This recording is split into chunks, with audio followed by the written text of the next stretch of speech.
Hello guys, we got a 4-game NBA slate for this Saturday, December 7th. It is a 3-minute later lock time, so it's going to be 4:30 Pacific time.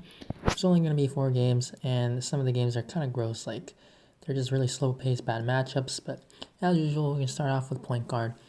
I think James Harden definitely is in play if you can find the value, but there's just a lot of mid-range plays that I would want to play as of right now, the night before that I'm recording the video, so for now, I'm not going to prioritize James Harden.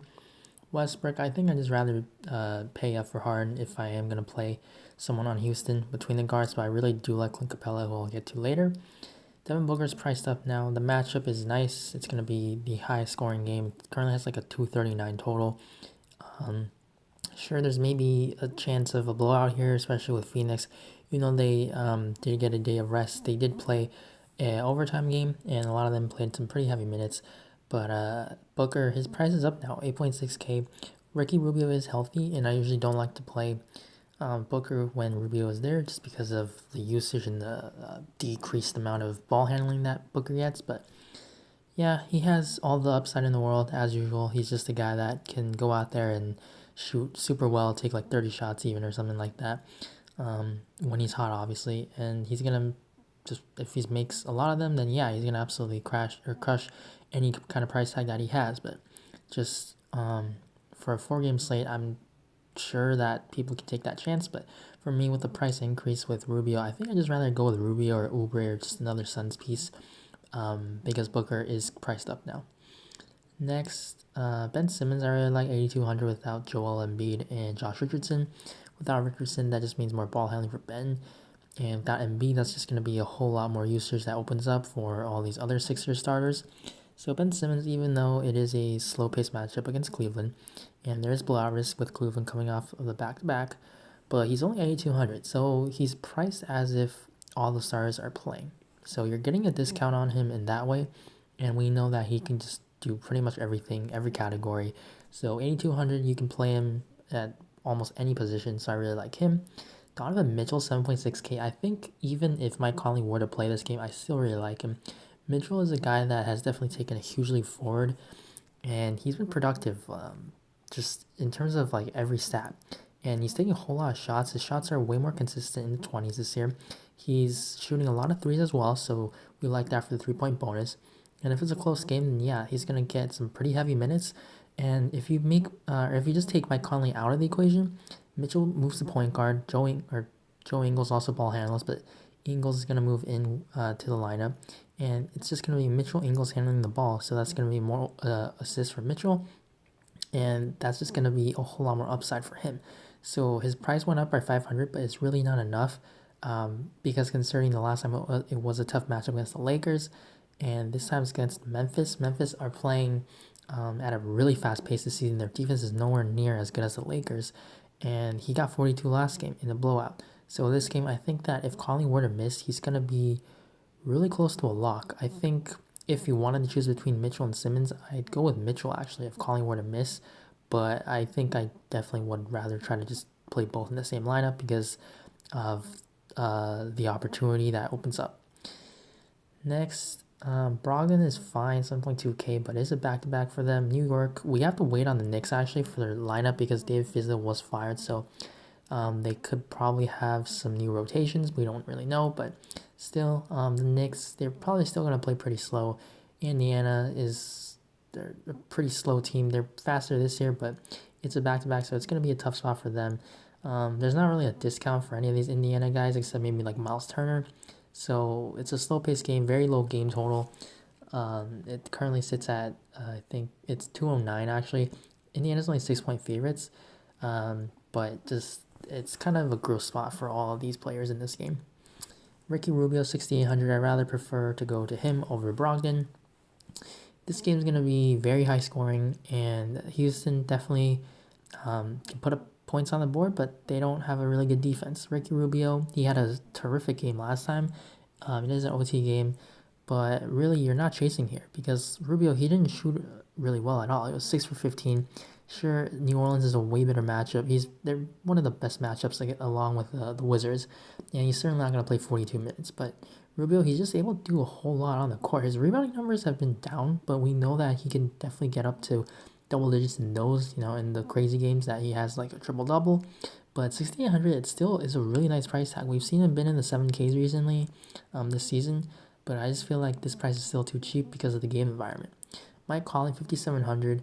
If he's able to play, I think he's definitely interesting because nobody's going to want to play him. Everyone's going to think about playing Mitchell, Ingles, those guys. But really, if Conley were to play, you downgrade all those other guys, but that puts him in play because of the price tag. Obviously, if he's not limited, so 5,700, you could do worse.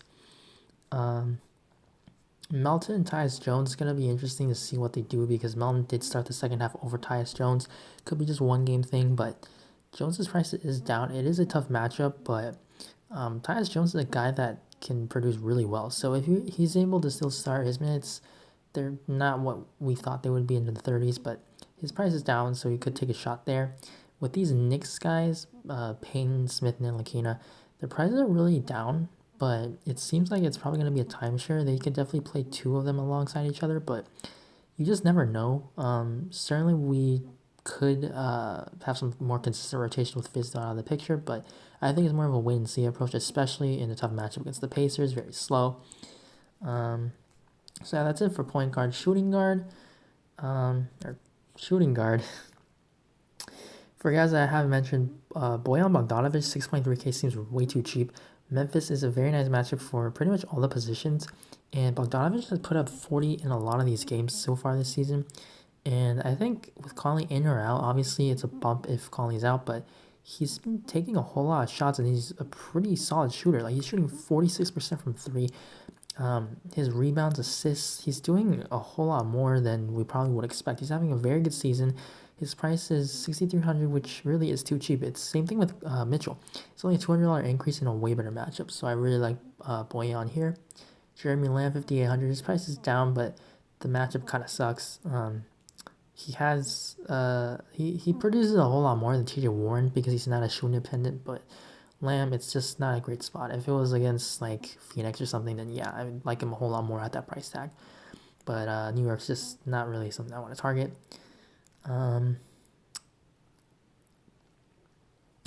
Jordan Clarkson, 4,100. If Kevin Love were to miss, he usually does pick up a whole lot more usage in shots, but he actually didn't see a whole lot of minutes, so it's kind of concerning here.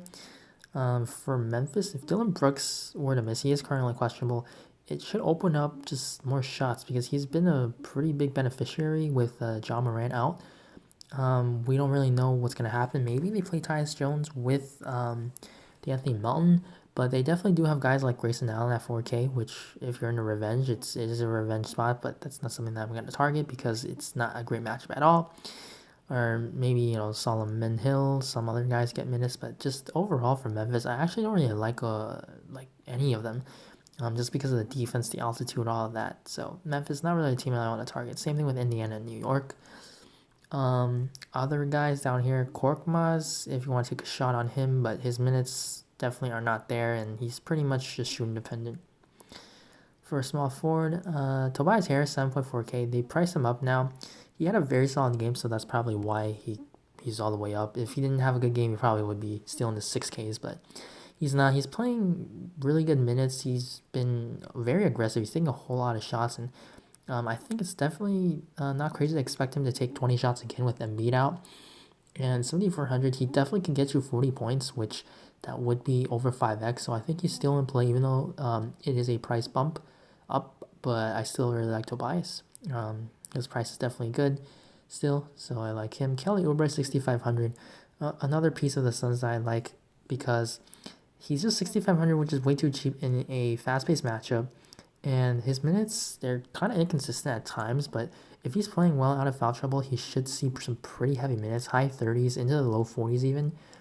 Obviously, last game was a overtime game, but he didn't shoot that well. He was 6 for 21, and he got 15 rebounds. So I think that we probably don't see a 48.8 DraftKings points game again, but it's not crazy to expect that he can come around 40 because 15 rebounds, that's not going to happen again. He's not that kind of guy, or not that kind of player, but 21 shots and only making 6. If he makes a whole lot, or just a few more shots, like if he were to shoot closer to 50%, or even like 45%, where that's his average on the season, and he loses those rebounding, I think those points, those shots going in, will help make up for those rebounds. So I think he's still very safe. His points are going to go up. There's still going to be steals around in this game because James Harden, Russell Westbrook, they're very turnover prone players. So I like them. 4 blocks is kind of crazy. That's not going to happen again. But he's only 6,500, so I still really like Oubre here. He's too cheap in my opinion at this price, or in this matchup. Other guys, I think Crowder's okay. Revenge for him as well, but not something I want to target. TJ Warren, scoring dependent. Marcus Morris though, 5K. I think he's interesting. He's pretty much the main go-to guy for the Knicks. Definitely have to wait and see on that if anything changes. But it's really just Morris Randall doing the carrying the offensive load. His price is down because it is his second game back from injury. It's a tough matchup against Indiana. They're pretty solid defensively all around. But his price does seem a little bit too cheap. Probably should be around like 6Ks, but I think he's more of a tournament play though. Joe Ingles, 4,500. My calling would have missed. This is going to be a very strong play. He moved in the lineup last game and he played some pretty nice minutes. It was a blowout too, so he probably plays definitely into the low mid 30s. And in a much better matchup against Memphis with his price down, actually, if calling would have missed, this is going to be a phenomenal play in my opinion. It is going to be tough though because this is the lone night game. It's 2 hours after the third game, which is Houston, so we might not know because calling is currently a game time decision, but I definitely would want some Joe Ingles. It's definitely not crazy that he can get there even if calling were to play. And then I think, like Thibault, James Ennis, they could pick up some few minutes, but the matchup just isn't really there for me, so I don't really want to make them priorities. Moving on to power forward, Domantas Sabonis, 7,500. He's been pretty consistent, so I think he can definitely make for a good cash play. His upside's kind of capped. New York, as bad as a team they are actually pretty solid against bigs just because of the pace and also all the bodies that they got. Like Mitchell Robinson's a phenomenal defender. Randall, he's big. Morris, Portis, all these guys. So it's not like the easiest matchup, but Sabonis has just been very consistent even in tough matchups. Al Horford, 6,700, gonna be one of my favorite plays on the slate because of Embiid being out. We know what kind of production Horford can put up with Embiid out. He moves to center and his rebounds, everything, it just goes up. There's going to be more shots to go around. He's going to be closer to the basket, more blocks, more steal opportunities. And, Cleveland, they're off the back-to-back. Horford, 6,700. The price increase is not enough with the usage that he's going to get. He's going to have to do a whole lot more. And I think you can definitely project him for like 35 DraftKings points, which obviously is over 5x, and he definitely has the ceiling for over 40. So I really like Horford. You can play him at power forward and center, so a lot of flexibility there. Other power forwards that I like, Julius Randle, just another price play, kind of like Marcus Morris. Not the best matchup, but price is down. Frank Kaminsky, 5,600 is interesting, but I am scared of Houston, how they're going to put Clint Capella out there for like 40 minutes. Kaminsky is not the kind of big body rebounder in the paint, so there could be some potential for loss of minutes. But Chuck Diallo, he's not that big. I think he's like 6'8". So even though he's a way better rebounder, he is undersized. So Kaminsky, he's 7 foot. They might just throw him out there to stretch the floor, get Clint Capella out of the paint. But there's definitely some concern with his minutes. Dario Saric, I think that's a bigger concern. I don't think Saric is a good play at all today. He's going to need to just really come out and firing if he's going to be able to stay on the court because Houston goes small with PJ Tucker at the 4, and I think that Phoenix can definitely just counter with Cam Johnson, McCall Bridges. They have other forwards that can just play the 4, so it's not a great matchup for Saric, who's a lot slower and not that great of a defender. Larry Nance, 5,200, same thing. If Kevin Love were to miss, just like today, Nance is going to start at power forward, even if Tristan is the starting center. Without Embiid, it's going to be a nicer matchup in the paint. Nance shot horribly today. I think it was like 2 for 10 or something. Yeah, it was 2 for 10. He just did horrible, and he didn't score. But, he still gets all those other stats like he usually does. So, 5,200, way too cheap still, even though he played some pretty heavy minutes. Tristan Thompson was in foul trouble, so that's kind of why he played 41.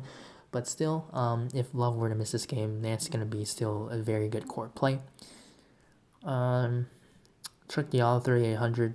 It's a tournament play. Could get some more minutes because of the matchup, but not something that I'm going to prioritize. Or Last guy I actually should mention, like Mike Scott, 3,200, because if Embiid were to miss, some big has to take the minutes. Kyle O'Quinn, possibly, he is the minimum at 3K, but he hasn't stepped out of the court in like 2 weeks, so we don't really know if how many minutes he's going to play. So he is a pretty solid fantasy producer, but we just don't really know the situation right now. Now, lastly, on a center, Clint Capella, 7,800. He's definitely one of my favorite plays on the slate. Phoenix, they don't have the personnel to stop Clint Capella. And when you consider the pace, the matchup, all the shots are going to be put up, there's so many rebounds to go around, and we know it's going to be Clint Capella gobbling up a whole lot of them. He's been getting 20 rebounds in so many games this season, it's insane. And we know that Clint Capella is always going to be the guy who's setting a screen, rolling the basket, getting easy alley-oop putbacks, layups like that.